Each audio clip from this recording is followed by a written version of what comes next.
আমি চাই প্রত্যেকটা জিনিসের তদন্ত হোক, কারা এর পিছনে কি ঘটনা ঘটেছে।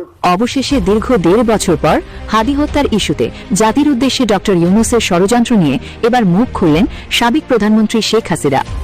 5 অগস্ট ছাত্র জনতার আন্দোলনের মুখে দেশ ছেড়ে ভারতে পালিয়ে যাওয়ার পর থেকে সরাসরি ভিডিও বার্তায় তিনি কথা না বললেও কিন্তু অডিও বার্তায় এতদিন নেতাকর্মীদের দিক নির্দেশনা দিয়ে আসছিলেন তিনি।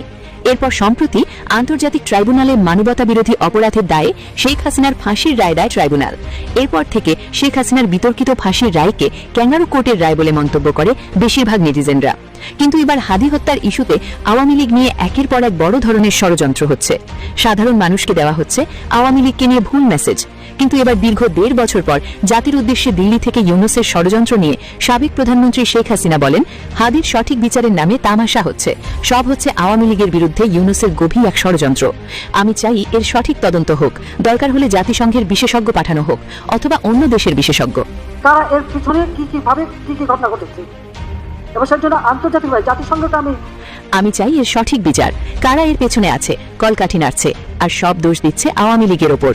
এছাড়াও শেখ হাসিনা আরো বলেন, এই দেশে জঙ্গিরা আস্তানা গেড়েছে, তাই দেশবাসীকে সজাগ থাকার আহ্বান জানান তিনি।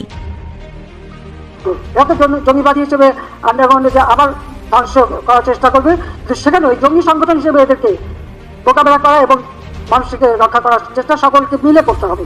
বাংলার মাটিতে জঙ্গির ছাই হবে না, তো সবাইকে সজাগ থাকতে হবে। আমি দেশবাসীকে সেই সজাগ থাকতে চাই এবং তাদের আমি সহযোগিতা